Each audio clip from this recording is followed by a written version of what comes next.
नमस्कार मित्रों, संस्कृत मिलन से हमारे सभी मित्रों का बहुत-बहुत स्वागत है।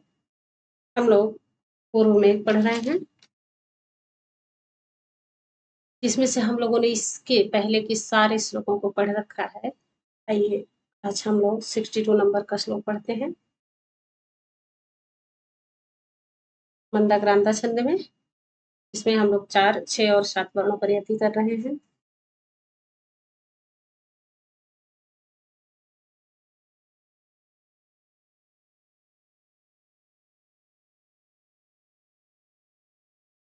गत्वा चोर्ध्वं दशमुखभुजौ शीतप्रस्थसन्धे कैलासस्य त्रिदशवनिता दर्पणस्यातेथिस्या शृङ्गोच्छायै कमदविषदैर्वेत शृङ्गोच्छायै कमदविषदै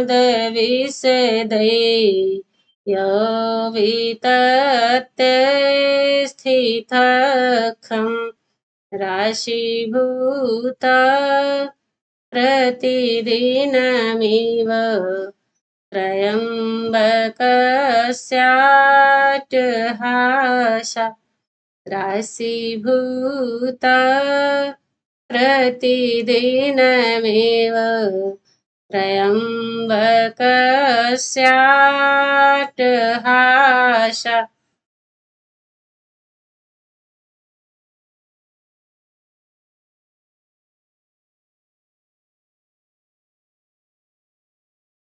यक्षमेघ से कहा, अब तुम क्रंचरंध्र से निकलने के बाद कहाँ जाना? कैलाश पर्वत पर। कैलाश पर्वत के अतिथि बनना तुम, है ना? हाँ,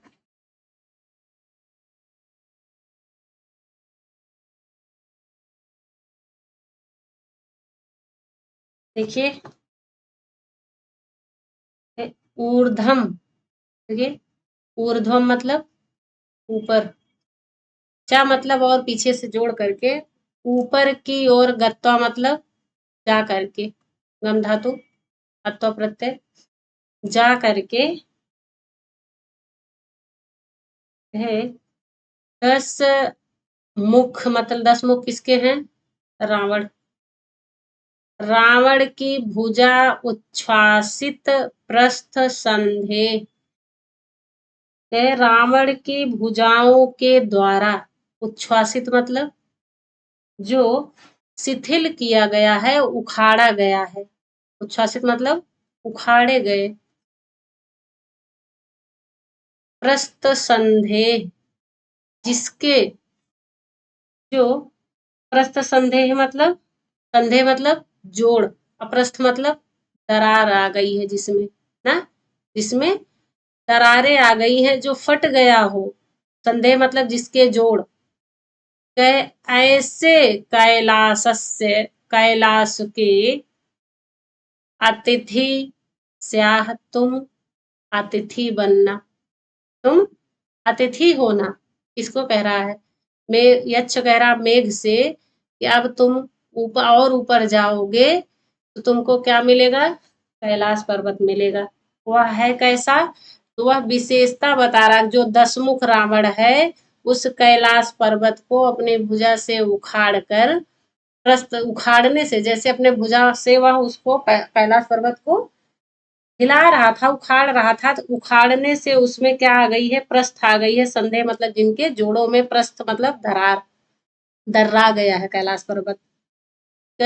ऐसे कैलाश के तुम अतिथि ही स्याह, स्याह स्यातम, स्यात स्यातम, शिव स्याह स्यातम, ये क्या बोल रहे हैं? स्यात स्याताम शिव, स्याह स्यातम स्यात। कहे तुम ऐसे पर्वत के, कैलाश के अतिथि बनना। और कैसे है? कहे जो त्रिदश वनिता दर्पण से अतिथि ही स्या, तुम त्रिदश मतलब देवताओं की जो वनिताएं हैं, देवांगनाएं, उनकी स्त्रियां, ऐसे देवताओं की स्त्रियों का जो दर्पण है, उसमें वह जो देवताओं की स्त्रियां हैं, कैलाश पूरा वाइट है, चमकता हुआ शीशे की तरह, तो उसमें वह लोग अपना मेकअप करती हैं, श्रृंगार करती हैं। कहे जो त्रिदश वनिताओं का दर्पण है, ऐसे कैलाश के तुम अतिथि बनना, ऐसे कैलाश के तुम अतिथि होना। कैसे कैलाश के? जो दशमुख भुजा उच्छ्वासित पृष्ठ संदेह है और त्रिदश वनिता दर्पण से अतिथि ही से, जो त्रिदश वनिता दर्पण से है, ऐसे उसका अतिथि बनना। क्लियर?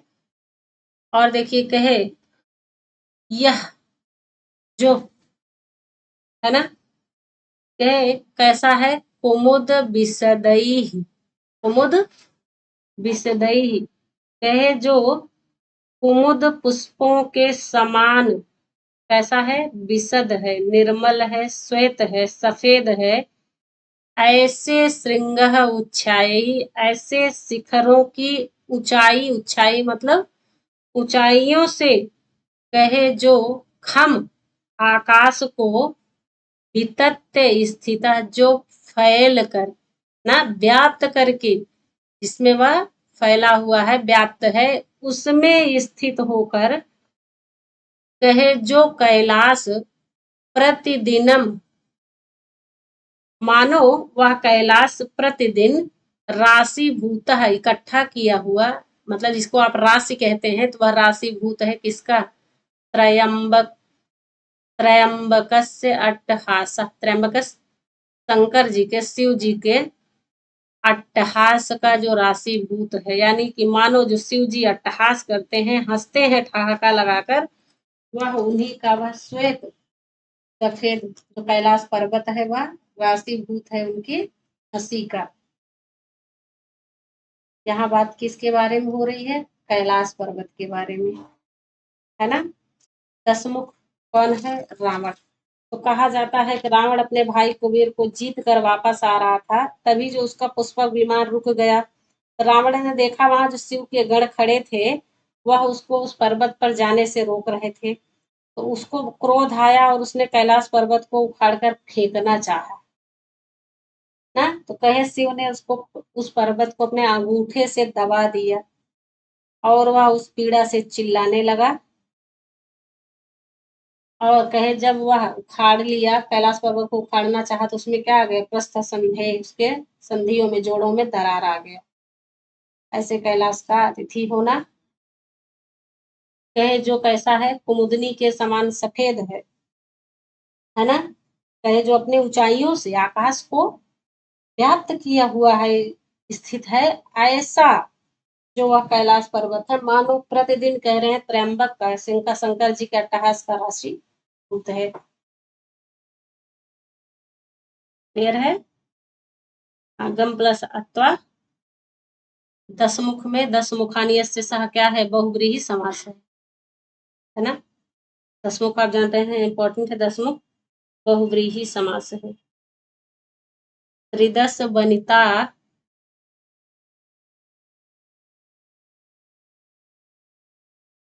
इसमें भी क्या है? बहुव्रीहि समास है। त्रिदश वनिता में तिस्रः दशा है, शांते त्रिदशा।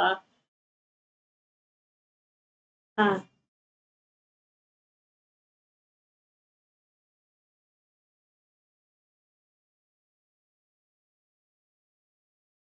यस, क्या है? विधिलिंग लकार है ना। और देखिए, सॉरी, अस धातु है, विधिलिंग लकार है, मध्यम पुरुष एक वचन है ना। स्यात स्याताम शिव, स्याह स्यातम। श्रृंग प्लस उच्छाया, गुण संधि है। यहाँ भी भुजा प्लस उच्छ्वासित गुण संधि है। चा प्लस ऊर्ध्वम, यहाँ भी देखिए गुण संधि है ना।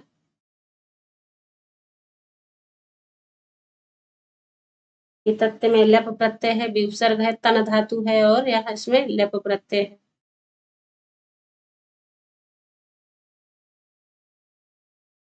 स्थिता में अस्था धातु अर्थ प्रत्यय है। दिनम दिनम प्रति कौन सा समास है? अव्ययी भाव समास है ना? प्रतिदिनम में प्रतिदिनम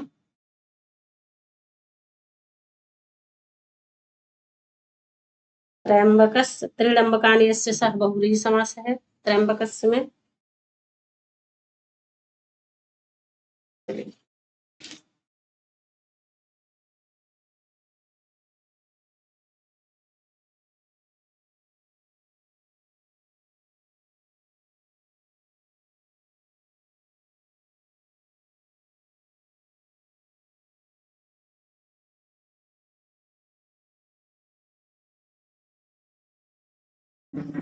चले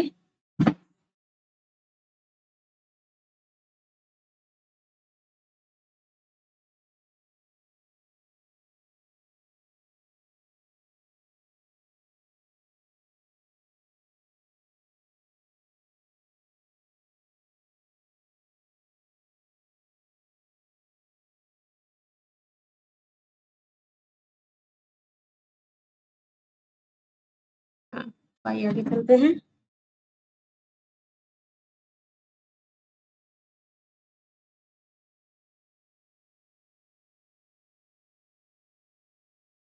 उत्तस्यामि तटगते स्निग्धभिन्नाञ्जनाभि सद्याकृत दैरददसन चेदगौरस्य तस्य शोभामद्रे स्तिमितनयन प्रेक्षणीयां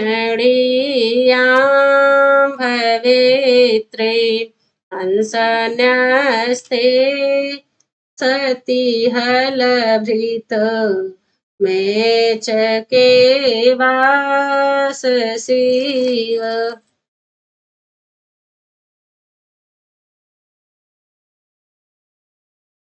हाँ, अभी अच्छा क्या कहा मेघ से? तुम जब कैलाश की चोटी पर पहुंचोगे तो कैलाश पर्वत बलराम की शोभा को धारण करेगा। किसका? हलधर का, हलभृत का, है ना? उनको धारण करने वाले कौन है? बलराम। कहे वैसी शोभा को धारण करोगे कैसे?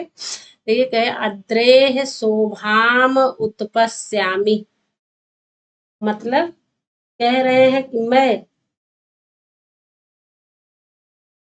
पर्वत की शोभा को, अद्रेह मतलब पर्वत, उत्पस्यामी देखने की संभावना करता हूँ। कैसे पर्वत की शोभा को देखने की संभावना करते हैं? कहे जैसे अंसन्यस्ते, अंश मतलब कंधे पर, न्यस्त मतलब रखा हुआ है। क्या? कहे मेचके वाससी इव हलवृतः सति। हाँ, कहे मेचके वाससी, मेचके मतलब नीला, वासस मतलब वस्त्र, है ना? तो मतलब कहे कि जो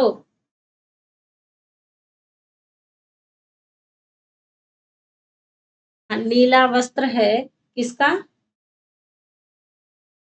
कहे वह कहाँ रखा हुआ है? कहे कैलाश पर्वत कैसा है? वाइट वाइट है बिल्कुल ना। तो कहे जैसे हलधर के समान पर्वत की शोभा हो जाएगी, जैसे जो हलभृत है बलराम, कहे वह गोरे हैं और नीले रंग का ही कपड़ा पहनते हैं। कहे वैसे ही जब तुम जाके बैठोगे काले नीले, और कैलाश पर्वत कैसा है? वाइट सफेद बर्फ का है, गोरा गोरा है। जो तुम्हारी शोभा होगी वह कैसे लगेगी उस पर्वत की शोभा? कहे बलराम नीले वस्त्र धारण किए हुए कंधे पे रखे हुए के समान, हलधर के समान तुम्हारी शोभा को देखने की संभावना करता हूँ। अब आइए देखिए कैसे। त्वयि तटगते स्निग्ध भिन्न अंजन आभे, है ना? त्वयि तुम्हारे, तटगते उस कैलाश के समीप पहुंचने पर, है ना? कैसा है कैलाश? कहे चिकने और भिन्न अंजन पिसा हुआ काजल होता है। कैसे? पिसा हुआ काजल, आभा मतलब कांति, कांति के समान, है ना? तो कहे काजल के समान कांति वाले, है? काजल के समान आभे मतलब कांति वाले तुम्हारे उस कैलाश पर्वत पर पहुंचने पर, उसकी चोटी पर पहुंचने पर, कहे सद्यः शीघ्र ही मतलब अभी अभी, कृत मतलब काटा गया, दुरद मतलब हाथी, दसन मतलब दांत। तो कहे जैसे अभी अभी हाथी का जो सफेद दांत है ऐसे काटा गया हो, उसके टुकड़े, छेद मतलब टुकड़ा, कहे उसके टुकड़े के समान गौरस्य, गोरा है जो गौर वर्ण है ना? तो कैसा है? गौर वर्ण है। कहे तस्य उसी कैलाश पर्वत पर, ना, उसी कैलाश पर्वत के, कहे जो नीले वस्त्र है, जो मेच के मतलब नीला वस्त्र है, वाससी मतलब वस्त्र, मेच के मतलब नीला, तो कहे जो नीला वस्त्र है वह अंसन न्यस्ते हल सती हल भृता, कहाँ रखा हुआ है? बलराम के कंधे पर रखे हुए नीले वस्त्र के समान, कहे स्तिमित नयन प्रेक्षणीयाम भवित्रीम शोभाम अद्रेह उत्पस्यामि। स्तिमित, स्तिमित मतलब जो अपलक निश्चल नेत्रों से देखे जानी योग्य शोभा है। कैसी है? कहे जो देखे जाने योग्य शोभा है, उसको, उस शोभा को देखने की संभावना करता हूँ, है ना? उस देखे जाने वैसी शोभा, कैसी शोभा? कि यानी कि कहे कैलाश पर्वत कैसा है, खूब व्हाइट व्हाइट, तुम कैसे हो? काले ना, चिकने पिसे हुए काजल के समान कांति वाले हो तुम। कहे जब तुम उस व्हाइट पर बैठोगे पर्वत पर, सफेद पर्वत पर, तो तुम वैसे लगोगे जैसे बलराम गोरे हैं और उनके कंधे पर क्या रखा रहता है? नीला दुपट्टा, उनका वस्त्र नीला, नीला वस्त्र हमेशा बलराम पहनते थे, आपने देखा होगा। जो गोरे लोग रहते हैं इसमें ब्लू कलर, नीला कलर बहुत ही खूबसूरत लगता है। तो कहे वह जो अभी अभी काटा हुआ हाथी का दांत टुकड़े के समान कौन है? कैलाश पर्वत, है ना? और पर्वत के नीले वस्त्र के जो कंधे पर रखा हुआ होने पर इसके समान, बलराम के समान लग रहे हैं। ऐसे शोभा को अपलक नेत्रों से देखे जाने की संभावना करता हूँ। हलवृत इंपॉर्टेंट है, इसमें से दो ही क्वेश्चन बनेंगे कि जो है मेघ की शोभा, उस पर्वत की शोभा मेघ के बैठने से कैसे लग रही है? तो जैसे बलराम के कंधे पर रखा हुआ नीले वस्त्र के समान कैलाश पर्वत की शोभा लग रही है।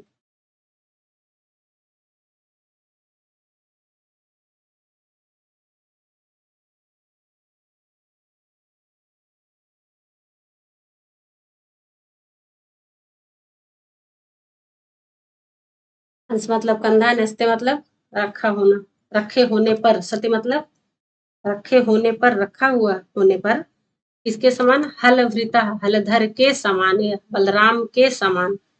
अब बलराम के समान क्यों? कहे जो है मेच के वाससीयु है, नीले वस्त्र के रखे रहने होने पर कंधे पर, तब उनकी शोभा जो है देखने की संभावना करता हूँ। किससे? स्तिमित नयन प्रेक्षणीयाम, अपलक नेत्रों से देखने की, अद्रेह शोभाम उत्पस्यामि, उत्पस्यामि लट लकार है, उत्तम पुरुष एक वचन है।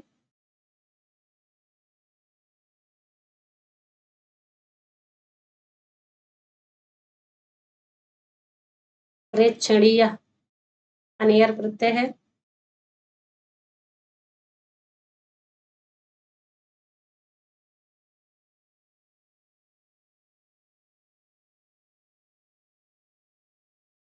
हलभृत में कोई पे प्रत्यय है, हल भ्री, है ना? हल भ्री कोई पे प्रत्यय है हलभृत में।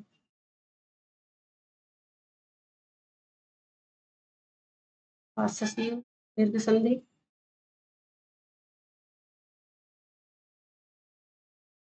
व्यंजन स्निग्ध भिन्न अंजन आभि, यहाँ भी दीर्घ संधि हुआ है।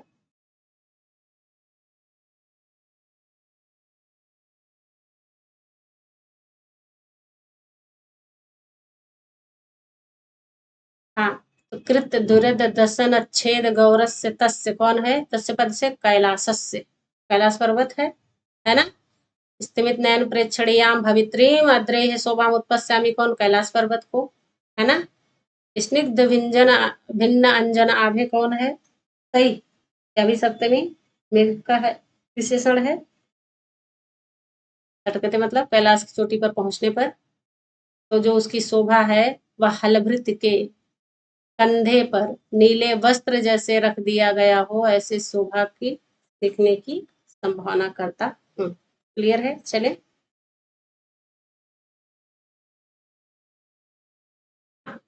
हित्वा तस्मिन् भुजगवलयं सम्भोनादात्तहस्ता क्रीडाशैले यदि च विचरेत् पादचारेण गौरी भङ्गिभक्त्या विरचितवपो संभितान्तर्जलौघा सोपानत्वं करुमणितट रोहणायाग्रयायि।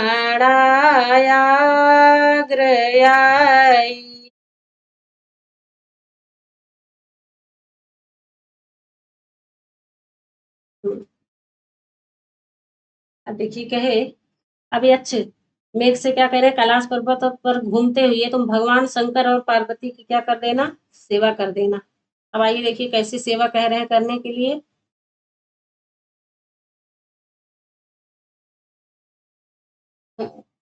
देखिए कह रहे हैं यच्छ तस्मिन, उस कैलाश पर्वत पर, है ना?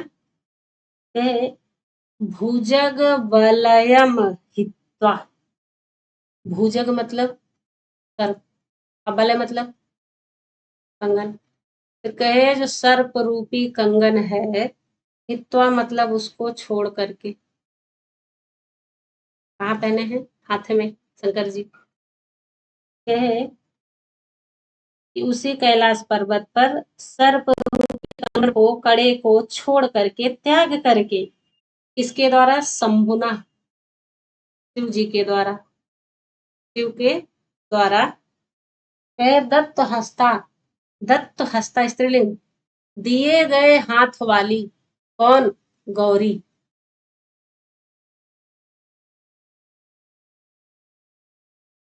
दिए गए हाथ वाली कौन? गौरी।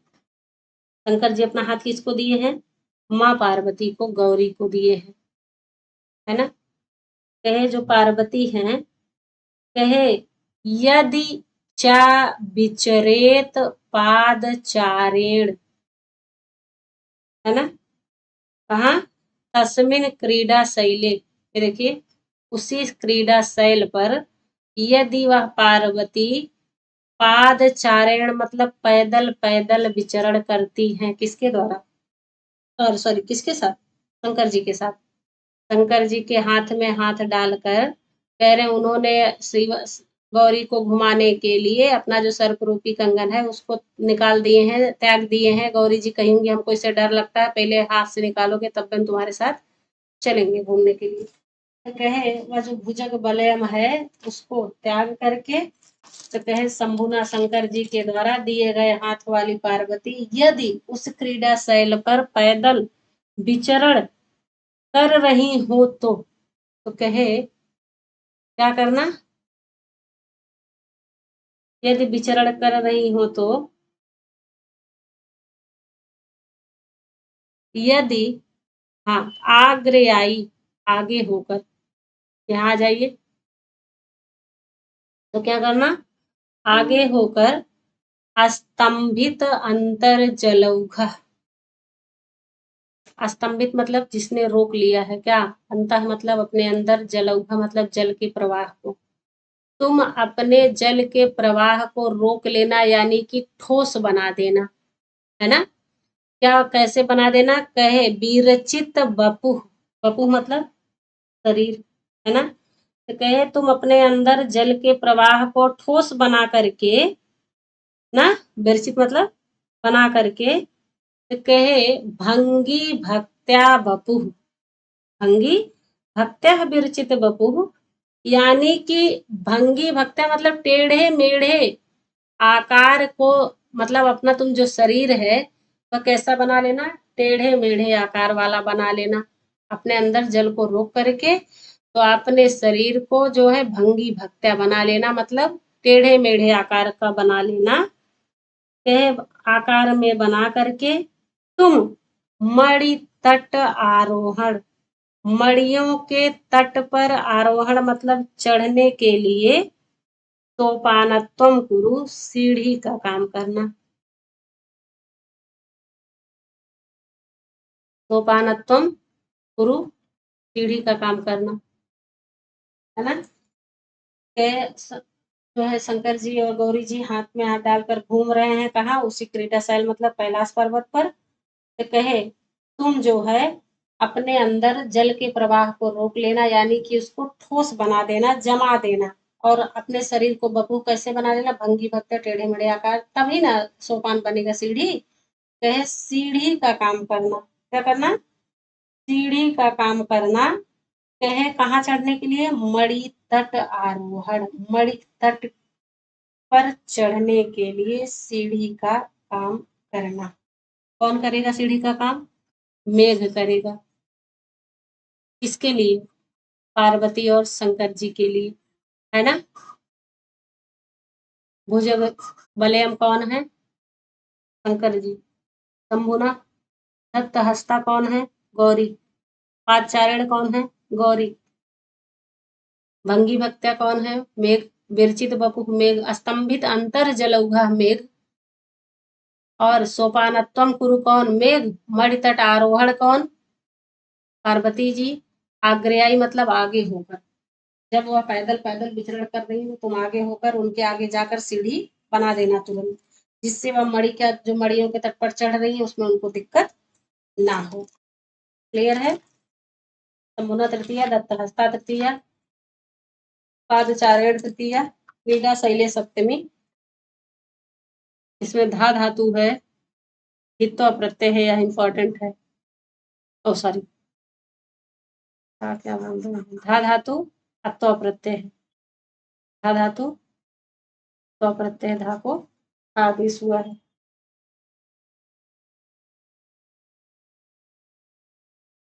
ये ठीक नहीं हो रही है भाई, थोड़ा दिक्कत हो चल रहा है तबीयत का, इसलिए आप लोग को वीडियोस भी नहीं मिल पा रहे हैं डेली। जॉब और साथ साथ में ये सब करना थोड़ा टफ हो जा रहा है।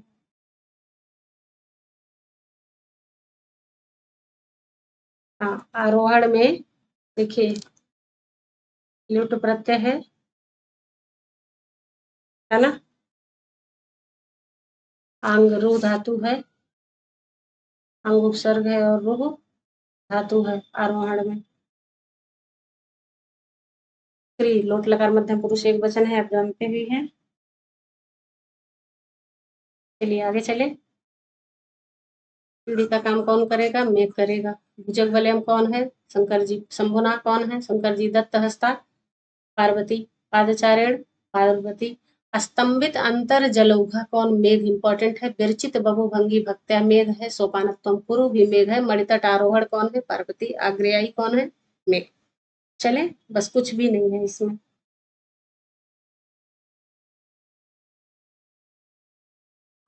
तत्रावश्यं कबलय कलिशोत्पाटनोद्गीर्णतोऽयं नश्यन्ति त्वां सुरैव तयो यन्त्रधारा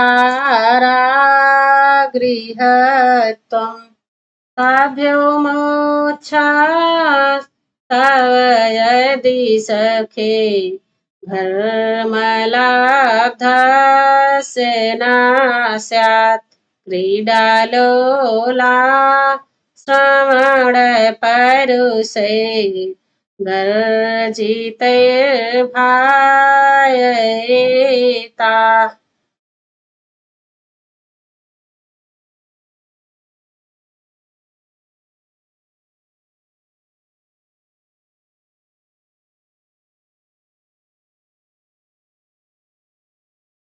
हाँ, अब देखिए कहे जो क्रीड़ा में लगी हुई है, लोल है, चंचल है, ऐसे ताह उनको तुम श्रवण परुषई सुनने में जो कठोर हो, ऐसे गर्जितई गर्जना से भाय ये डरा देना, है ना। ऐसे कैसे गर्जन से, कठोर गर्जन से तुम उनको डरा देना। अब आइए देखिए है कौन है। के तत्र प्लस अवश्यम दीर्घ, है ना। कहे वहां पर, कहाँ पर, कैलाश पर्वत पर, है ना। कहे उसी कैलाश पर्वत पर अवश्य, अवश्य ही सूर्य इवतय, जो सुर की, सुर मतलब देवताओं की, देवताओं की, इवतया मतलब स्त्रियां हैं, युवतियां हैं। कहे वह वलय पुलिस उद्घटन उद्गीर्ण तोयम, वलय मतलब कंगन, पुलिस मतलब नोक, वज्र के समान जो नोक, उद्घटन मतलब तोड़ना, प्रहार करना, उद्गीर्ण मतलब निकालना, और तोयम मतलब जल। त्वम मेघ तुमको, के जो वहां की देवांगनाएं हैं, सूर्य युवतियां हैं, कंगन के नोक के प्रहार से, कहे उदगीर्ण तोयम मतलब जल निकालने वाले, जल बरसाने वाले, त्वाम तुमको यंत्र धारा गृहत्वम नेष्यन्ति, यंत्र धारा गृह तो धारा को निकालने वाला यंत्र, यानी कि तुमको फव्वारा बना डालेंगी, फाउंटेन। कौन, देवांगनाएं जो क्रीड़ा लोल कर रही है ना। तो कहे उसके लिए क्या करना है। कहे हे सखे, यहाँ देखिए किसके लिए है, मेघ के लिए। कहे हे सखे, हे मेघ, घर्म लब्धस, घर्म मतलब गर्मी, धूप, घर गर्मी से प्राप्त हुई ना। कहे ताभ्य, धर्म लब्धस्य तव ताभ्यः मोक्षः यदि न स्यात्, है ना। गर्मी से प्राप्त यदि वह सब तुम्हारा, तव मतलब तुम्हारे, ताभ्या मोक्ष तुमको, कह रहे हैं तुमसे अगर यदि उन दोनों से, उन देवांगनाओं से तुम्हारा, तव मतलब तुम्हारा क्या ना हो, मोक्षा मतलब छुटकारा ना हो, ताभ्या मतलब देवांगनाएं, सूर्यवतियां, है ना। कहे यदि उनसे तुम्हारा छुटकारा ना होवे, तो जो क्रीड़ा ना, कहे मोक्ष न स्यात्, यदि ताभ्य मोक्ष तब न स्यात्, तुम्हारा उनसे अगर क्या ना हो, छुटकारा ना हो, क्योंकि वह घर्म लब्धस्य गर्मी से व्याकुल है ना, गर्मी से, गर्मी को प्राप्त है, तो तुम्हारे पानी से निकलने का उनका मन नहीं कर रहा होगा, तुमको फव्वारा बना रही है, खूब ऐसे से हाथ से पानी उलझ कर खूब नहा रही है, उसमें क्रीड़ा कर रही है। तो कहे यदि उनसे छुटकारा ना हो, तुम श्रवण परुषई ही गर्जितई, तुम श्रवण मतलब कानों को सुनने में जो कठोर गर्जना हो, ऐसी गर्जना से भाये ताह, ताह साते ताह ना, तुम उनको, उनको किसको, सूर्य युवतिया, सूर्य युवतियों को तुम डरा देना ना, तो वह निकल कर भाग जाएंगी। कौन कह रहा है, यक्ष कह रहे हैं मेघ से। उसी कैलाश पर्वत पर अवश्य ही जो देवांगनाएं हैं, वो अपने कंगन की नोकों से तुमको ना, जल बरसाने वाले तुमको फव्वारा बना डालेंगी। कौन, सूर्यवतिया देवांगनाएं, कहे घर्मलब्धस्य तव यदि ताभ्यामोच्छः न स्यात्, यदि गर्मी से प्राप्त हुए तुम्हारा उनसे छुटकारा ना हो, तो तुम उनको जो क्रीड़ा में लगी हुई हैं, लोल हैं, श्रवण परुषई, सुनने में जो कठोर हो, ऐसी गर्जना से भाये हिता, विधिलिंग है भाये, डरा देना, है ना। भाये विधिलिंग लकार है, मध्यम पुरुष एक वचन है ना। भाये विधिलिंग लकार है,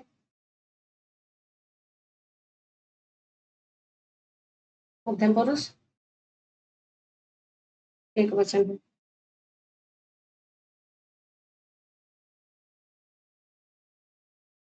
घर में लब्धस्य, घर में लब्धा सप्तमी तत्पुरुष समास है। लब्धा में लभ धातु है और अत प्रत्यय है।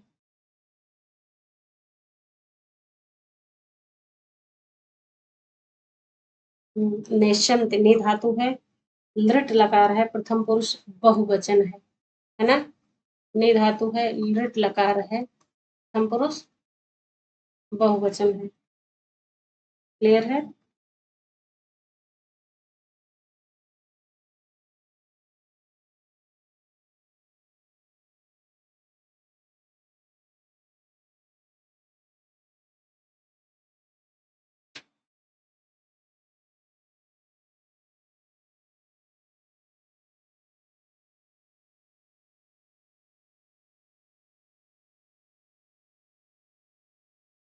आगे चले।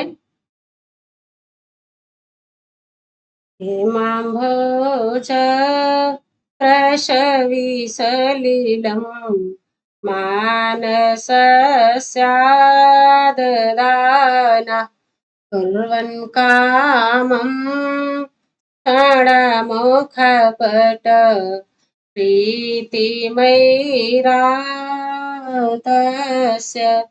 धन्वन्कल्प द्रुमकिसलयान्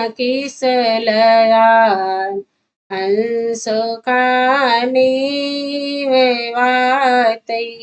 नानाचेष्टे जलदललिते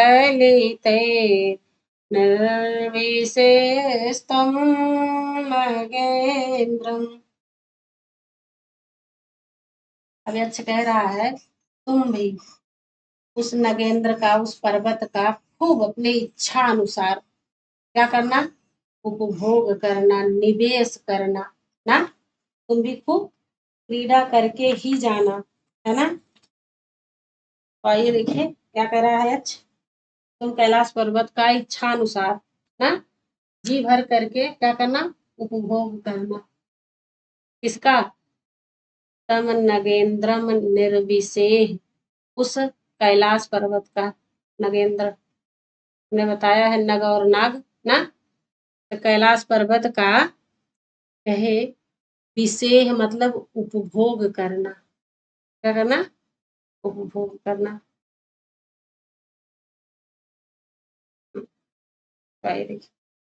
हे जलद, हे जलद, हे मेघ, नाना चेष्टैः ललितैः, देखिए नाना चेष्टैः ललितैः तम नगेन्द्रम, तम नगेन्द्रम निर्विशेष, यहाँ से कामम ले लीजिएगा, इच्छा अनुसार उस पर्वत का उपभोग करना, निवेश करना। कैसा है, जो नाना प्रकार की चेष्टाओं से युक्त, जो ललित है, सुंदर है, चंचल है, विलास वाला है, ऐसे उस कैलाश पर्वत का उपभोग करना, है ना। हाँ, हेम प्लस अम्भोज प्रसभ। हेम मतलब सोना, अम्भोज मतलब कमल, और प्रसभ मतलब उत्पन्न करने वाला, पैदा करने वाला। सलिलम मतलब जल, मानस मानसरोवर का। और आद दाना मतलब लेने वाला, दाना मतलब देने वाला, लेकिन आद दाना मतलब लेने वाले, है ना, ग्रहण करने वाले। तो कहे सोने के कमल को पैदा करने वाले उस मान सरोवर के सलिलम जल को, मानसस्य मतलब मान सरोवर के, सलिलम मतलब जल को, कह रहे हैं क्या करते हुए, आददान मतलब लेते हुए, ग्रहण करते हुए, है ना, क्या करते हुए, लेते हुए, ग्रहण करते हुए।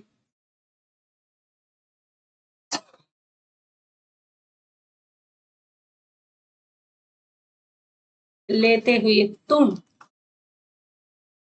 इसको मेघ को कह रहे हैं। मानसरोवर का जल कैसा है, ये जो सोने के कमलों को उत्पन्न करने वाला है, पैदा करने वाला है, ऐसे मानसरोवर का जल, जहां पर हंस आकर के कमलनाथ के डंठल को खाते हैं, उस मानसरोवर के जल को लेते हुए कह रहे हैं आगे क्या करना है, तो कहे ऐरावतस्य, ऐरावत कौन है, इंद्र का हाथी, क्षण मुख पट प्रीतिम कुर्वन,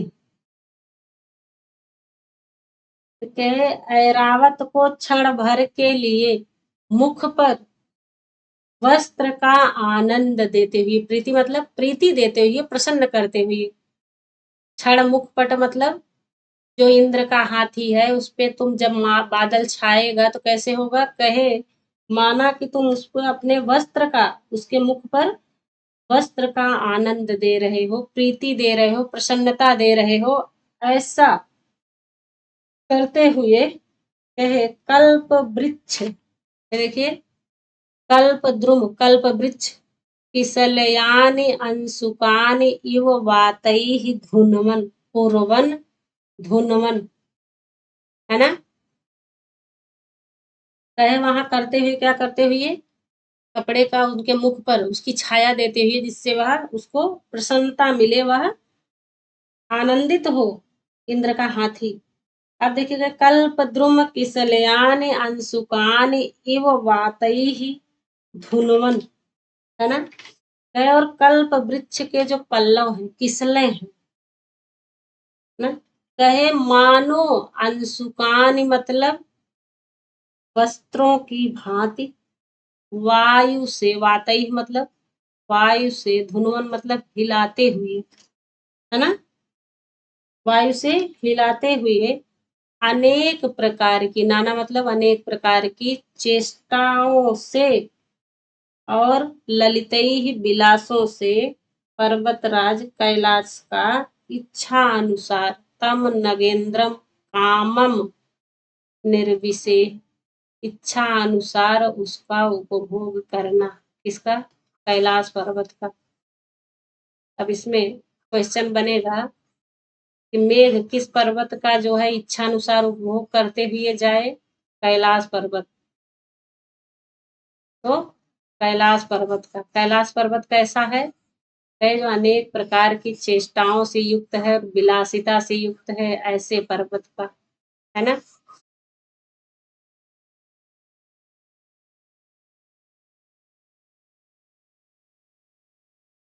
हाँ, के हेम अम्भोज प्रसव सलीलम कौन, मानसरोवर, सोने के कमल को पैदा करने वाला कौन है, मानसरोवर, के उसके सलीलम को आदान आदान प्रदान ना लेते हुए, तुम जो ऐरावत तस्य कौन है, इंद्र का हाथी, उसके मुख पर क्षण भर के लिए तुम प्रसन्नता दे देना, किससे, वस्त्र से ना, कुरवन करते हुए जाना, और कहे धुनवन हिलाते हुए जाना, क्या कहे जो कल्प वृक्ष हैं, उनके जो कोमल कोमल पत्ते हैं, मानो वह क्या है, उनके वस्त्र हैं, उनके वस्त्रों को वातई हवा के द्वारा धुनवन हिलाते हुए जाना ना, कहे नाना चेष्टई जलद, हे जलद जो नाना प्रकार के चेष्टा से युक्त और विलासिता से युक्त है, तम नगेंद्रम कामम निर्विशेष, उस पर्वत का खूब जी भर के इच्छा अनुसार उपभोग करना, है ना, यही कह रहे हैं।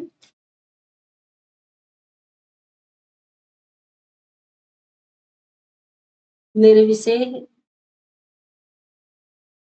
निर्विशेष निर उपसर्ग है, विष धातु है ना, और विधिलिंग मध्यम पुरुष एक वचन है, मध्यम पुरुष एक वचन है, नगेंद्रम, नगानामिंद्रम षष्ठी तत्पुरुष समास है। पर्वतों में जो श्रेष्ठ है। धुनवन ध्वय धातु है, सर्ति प्रत्यय है धुनवन में। पूर्वन में भी क्री धातु है, सर्ति प्रत्यय है। आदिदाना आंग उपसर्ग है, दा धातु है और सानच प्रत्यय है। और क्या है? सानच प्रत्यय है।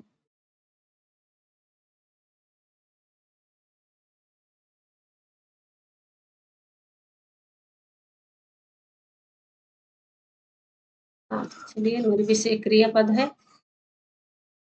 धुनवन भी क्रियापद, पूर्वन भी क्रियापद, मानस षष्ठी आदिदाना सानच प्रत्यय पद है। यहाँ दीर्घ संधि है हेम प्लस अम्भोज में। प्रसव सप्तमी किसलयानि, यहाँ यड़ संधि है। सुपान यु दीर्घ संधि है। वातई तृतीया बहुवचन है। नाना चेष्टई भी तृतीया बहुवचन है। ललितई भी तृतीया बहुवचन है। हाँ, क्लियर है? चले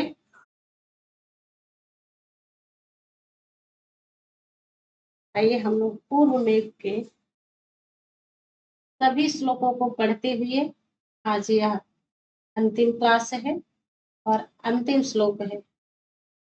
आइए हम लोग श्लोक को आज स्वाहा करते हैं पूर्व मेघ का, फिर हम लोग पढ़ेंगे उत्तर रामचरितम। पहला श्लोक देखते हैं।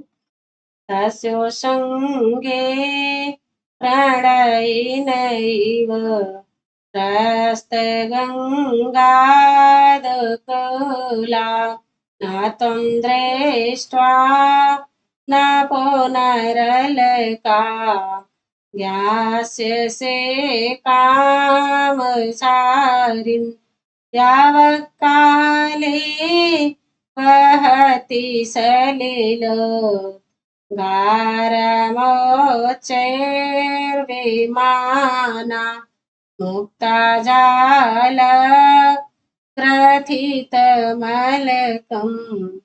कामिनीवाव्रवृन्दम् मुक्ता जाल ग्रथितमलकम् कामिनीवाव्रवृन्दम्। हाँ, देखिए कामचारिण कौन है? कामचारिण इच्छा अनुसार विचरण करने वाला, है ना? हे मेघ से कह रहा है यक्ष, हे मेघ तुम कैसे हो? कामचारिण हो ना। और जब कैलाश के ऊर्ध भाग में जो बसी हुई अलका है, तुम उसको अवश्य ही पहचान लोगे। कहाँ पर है? कैलाश में अलका बसी हुई है। कहे उस अलका को तुम, ऐसा हो ही नहीं सकता, नहीं पहचानेंगे, अर्थात पहचानेंगे ही। हे कामचारिण इच्छा अनुसार विचरण करने वाले, है ना? इच्छा अनुसार विचरण करने वाले मेघ कहे प्रणयिन इव प्रेमी के समान। प्रणयिन सप्तमी किसके समान? प्रेमी के समान। तस्य उत्संगे गुण संधि उसके गोद में, सप्तमी तस्य प्लस उत्संगे उसके गोद में, प्रेमी के समान उसके गोद में, स्रस्त गंगा दुकूलाम, स्रस्त मतलब सरकते हुए ना, खिसकते हुए, सरके हुए, गंगा के समान, दुकूलाम मतलब दुपट्टा, श्वेत दुपट्टे वाली, सफेद दुपट्टे वाली। अलकाम दृष्टाम अलका को दृष्टवा देख करके, तुम पुनः ना ज्ञास्य से, तुम उस अलका को देख करके तुम नहीं जान सकोगे, ऐसा नहीं है, ऐसा ना ज्ञास्य से ऐसा नहीं है, यानी कि तुम उसको पहचान ही लोगे स्टार्टिंग से लेकर अभी तक जिसका बखान कर रहा है जो है यक्ष, यह कैलाश की गोद में बैठी हुई गंगा के दुपट्टा के समान जो अलका है उसको नहीं पहचानोगे, अर्थात ऐसा ना है तुम पहचानोगे ही। इतना पहचान बता दिया है यक्ष, कैसे नहीं पहचानोगे भाई।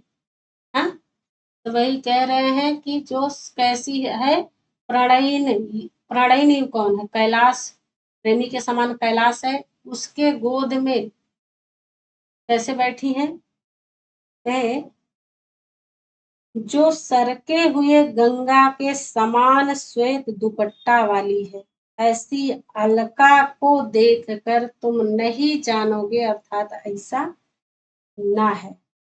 अब आइए देखिए, कहे क्योंकि उच्चैः विमानाः, उच्चैः या वह काले, या वह काले, कहे जो ऊंचे ऊंचे मंजिलों वाले विमानों वाले भवनों वाली जो अलकापुरी है, वह तुम्हारे समय में, वह तुम्हारे समय अर्थात वर्षा काल में, वह काले का मतलब तुम्हारे समय का मतलब क्या वैकल्पिक रूप है ना, षष्ठी का, तुम्हारे समय में वर्षा काल में, कहे सलिल उद्गारम, जल बरसाने वाले, क्या, जल बरसाने वाले तुमको मेघ समूह अभ्र वृंदम मतलब जल बरसाने वाले मेघ समूह को, कहे वैसे ही धारण करती है, कहे जैसे मुक्ता जाल ग्रथितम अलकम कामिनी व अभ्र वृंदम, अभ्र मतलब मेघ, वृंद मतलब समूह, मेघ का समूह है ना, कहे वह मेघ के समूह को कैसे धारण कर रही है अलका, कहे जैसे मुक्ता जाल, मोतियों के जाल में गुच्छे में, ग्रथित मतलब गुथी हुई, केसों को धारण करती है, जैसे मोतियों के समूह में गुच्छे से गुथे हुए केसों को धारण करती है नायिकाएं, कहे वैसे ही जो अलका है वह तुम्हारे मेघ समूह को, बूंदों को वह कैसे धारण करती है, बहुत ऊंचा है उसका भवन, इसीलिए जब तुम बरसोगे आओगे सबसे पहले कहाँ, उसके भवन में ना, उसके छत पर ही, कहे वह तुम्हारी सफेद बूंदों को वैसे धारण करती है जैसे कोई नायिका अपने बालों में मोतियों के गुच्छे में गुथे हुए बालों को धारण, वैसे वैसे तुम उस सतमंजिल भवनों पर तुम्हारी बूंदें दिखाई पड़ेंगी। क्लियर हो गया। तो स्रस्त गंगा दुकूलाम कौन, अलकाम, उसी का विशेषण है, देख रहे हैं आप।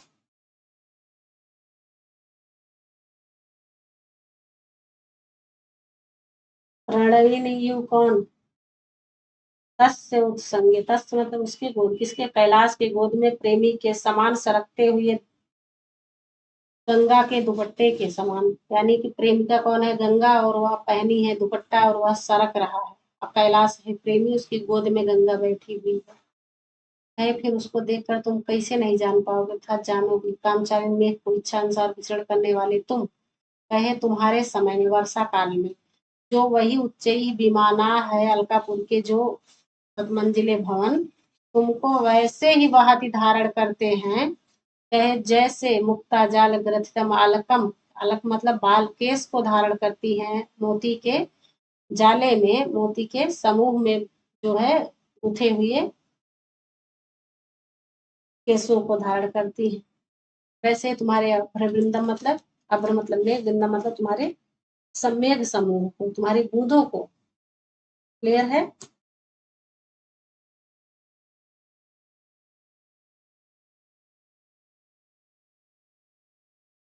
उत्संगे, उद सई घई, प्रत्यय है उपसंज्ञ में। प्रणयन, प्रणय प्लस इनि, प्रणय प्लस इनि प्रत्यय है। दृष्टवा, दृश्य धातु है, अत्वा प्रत्यय है। ज्ञास्य से क्रियापद है। लृट लकार है, मध्यम पुरुष एक वचन है ना, मध्यम पुरुष एक वचन है। क्या है? क्या धातु है, क्या धातु है? लृट लकार है। ज्ञास्य से, ज्ञास्यते, ज्ञास्यते, ज्ञास्यन्ते, लृट लकार है। वहति, वह धातु है। यहाँ देखिए, ये है वह धातु, और लट लकार है, प्रथम पुरुष एक वचन।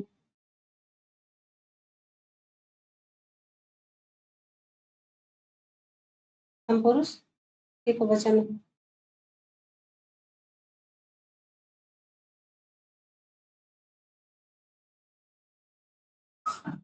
क्रियापद है वह, धारण करना, ढोना, ले जाना।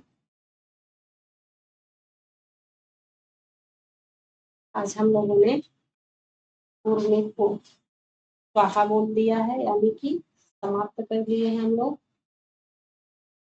सभी श्लोकों को, और आप लोग इस श्लोकों को पढ़ रहे हैं। आज के लिए बस इतना ही। नेक्स्ट वीडियोज में नेक्स्ट बुक के साथ, हाँ, दूसरी पुस्तक क्या रहेगी, उत्तर रामचरितम के साथ मिलते हैं। बहुत बहुत धन्यवाद। नमः संस्कृत।